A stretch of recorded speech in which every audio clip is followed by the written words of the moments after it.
Hello, my name is Alan Morinis. I'm the Dean and founder of the Mussar Institute, and it's my pleasure and honor to welcome you to week one of this program that we have devised to help you make the most out of the month of Elul. And to introduce this part of the program, I actually want to skip to the very end of this whole series of holy days and times of prayer and times in synagogue, right to the time of Sukkot, because there's a story about a man who was building a sukkah, and as time went on, he found it harder and harder, so he employed some workers to help him who were not Jewish. And there were two men working, helping him erect the sukkah, and one of them said to the other one, he said, "I can't believe they build this whole building just to sit in it for 8 days of the whole year." And the other one replied, he said, "That's nothing. You should see the building they have down the street that they use only 3 times a year." And that's, of course, referring to Rosh Hashanah and Yom Kippur. And it's a joke, but like all Jewish humor, there's too much of an element of truth in that joke. And the element of truth is that many people, at the most extreme, their connection to the Jewish world might be to attend synagogue those 3 days of the year, or maybe even one of those days of the year when there is the highest attendance. But backing off from that, even for people for whom Judaism and Jewish practice and Jewish spiritual guidance is more significant in their lives, many people approach Rosh Hashanah and Yom Kippur without the full breadth of preparation that has been traditional and which is assigned to this month of Elul, which is just opening for us. Elul is a time of preparation so that what happens on Rosh Hashanah and Yom Kippur is meaningful and effective and not just standing alone. And I often find myself wanting to use a sports metaphor about something like trying to run a sprint without doing any training, or trying to lift a heavy weight without any training. And so in bringing you this program, we want to support you in another way and to make the most of this month of Elul and use it as a time of very deep spiritual insight and preparation. And with that in mind, I just want to bring you a teaching of Rabbi Yecheskel Levenstein, who in the 1940s was the Mussar Mashgiach, the supervisor, spiritual supervisor of the famed Mir Yeshiva in Eastern Europe.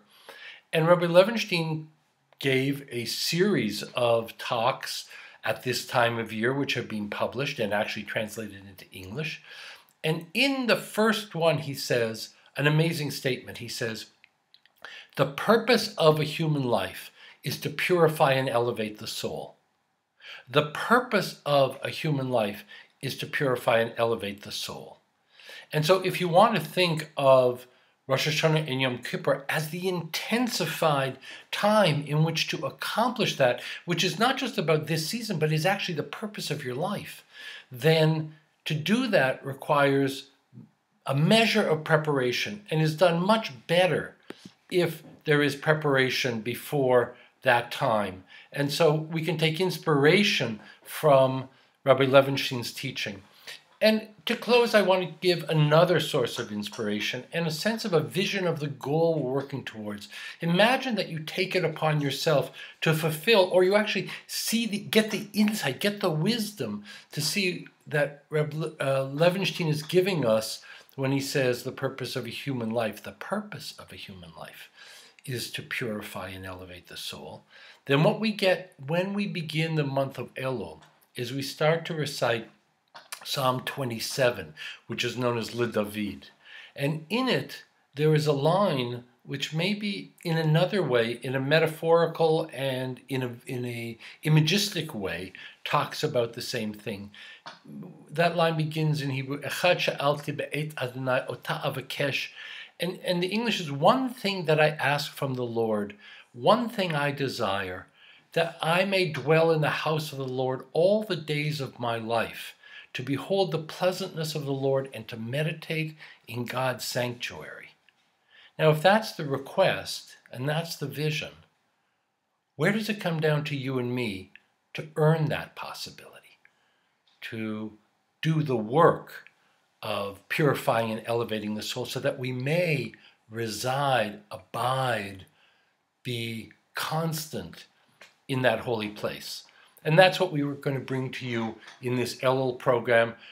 Avi and I hope you'll join us for the remainder of the sessions. In each of these sessions, we will be assigning a weekly practice. And I want to just briefly introduce and encourage you in this first one, which is to keep a Mussar journal.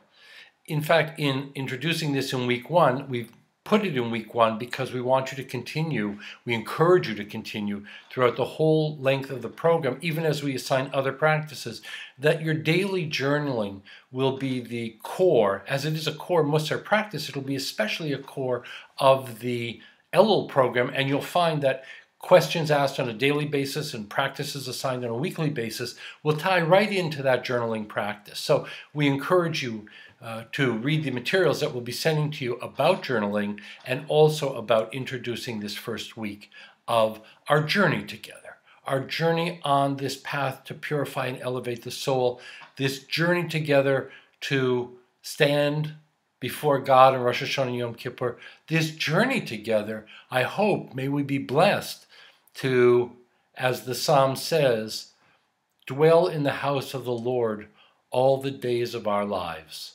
I wish you blessings. I look forward to this journey with you.